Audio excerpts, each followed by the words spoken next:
cabdiraxmaan geelle waxaan rabaa haddii ilaahay ka dhigo inaan ka hadlo dhowr arrimood ama dhowr qodob. awalan waxaan rabaa inaan ka hadlo dadka deegaanada SSC ama Sool iyo Sanaag iyo Buuhoodle waxay aaminsan yihiin maadaama in badan maamul kala sheegtaan dhibaatana ay badan ku jireen.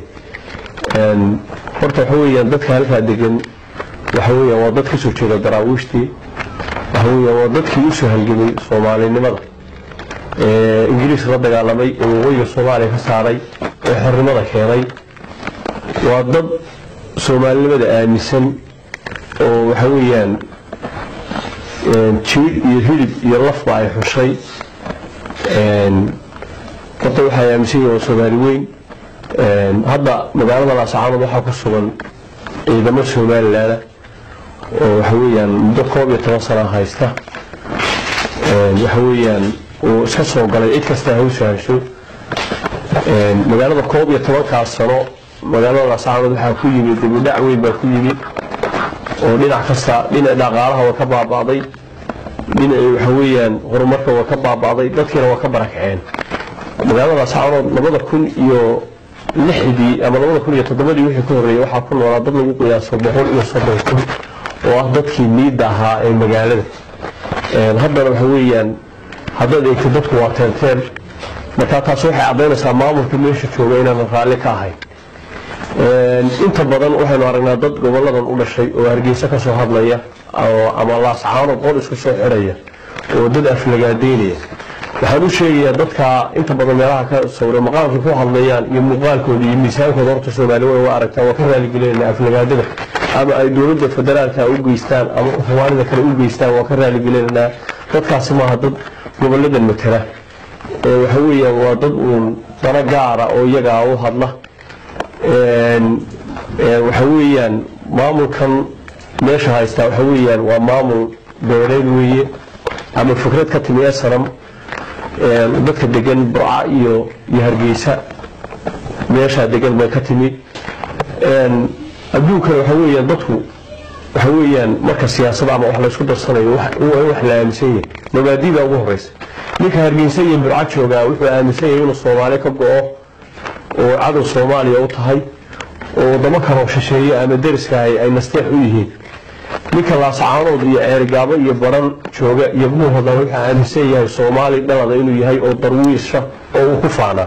horta xagga mabda asaasi uu kala fogayeen waxba ma wada yaran karaan.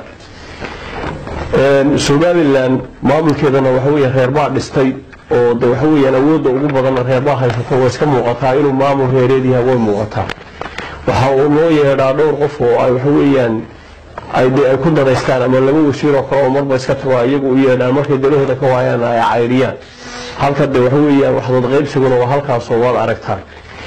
maamulka siyaasadda waxaa ku jira gorgortan iyo in wax la wada yeesho gorgortanna kama jiro oo wax gorgortan ay lama gelin beeshaas iyada maamulkeeda iska yeelatay. beesha gobolada Sool iyo Sanaag dadka degani intii dawladda Soomaaliya dhacday hal maamul oo wax ka dhiseen ama wax ku darsadeen oo isugu yimaadeen tiradooda midaysan oo awoodoodu ahayd waxa maamulka Puntland ee 98 la aasaasay. maamulka Puntland isaga gacanta ka saaray goboladan dadka rabo oo Puntland dariina isaga sii daayay siyaasadda dibadda ama dalal kale ku cadaadiyeen ama meelo kale dana gaara marka madaxdii joogtay ka lahaadeen. laakiin dadkii waxay ahaayeen dad maamulka Puntland ka samaystay oo 98 ismada goboladan iyo siyaasiyiintu ay ka qayb galeen garowe markii lagu yeeliyay Cabdullaahi Yuusuf madaxda ka noqday Ilaahay u naxariistay. marka waxa weeye haddana sidii bay saamiga ugu badan way ku leeyihiin madaxweynaha iyo 17 baarlamaanka iyo 5 wasiir iyo wasiir ku-xigeenadii iyo agaasimayaashu way joogaan.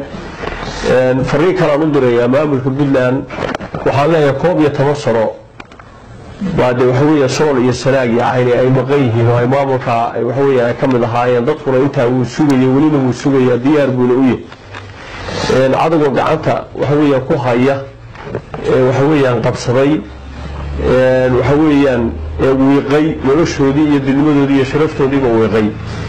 waxa weeyaan maamulka Puntland baa laga qabsaday magaalada Laascaanood. waxaan rajaynaynaa maamulka Puntland inuu soo celiyo isagoo waxa weeyaan sidii maamulku ka qabsaday uu maamulaha u soo celiyo maamul buu ka qabsaday.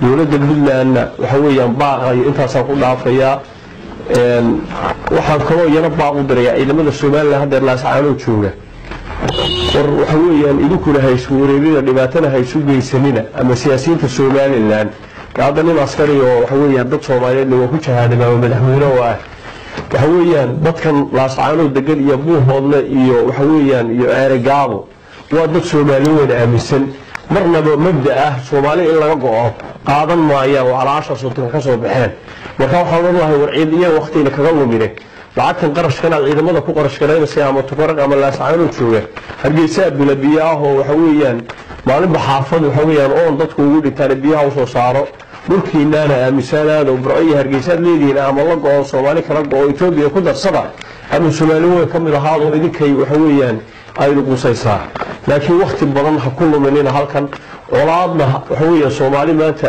waxa weeyaan ha horseedina iyo dhiib sokeeye waxa weeyaan ha horseedina meeshina ku noqdo waxa weeyaan iimaansada walaalkiina ku noqda wadadana Soomaaliyeed ka qabtaan iska saara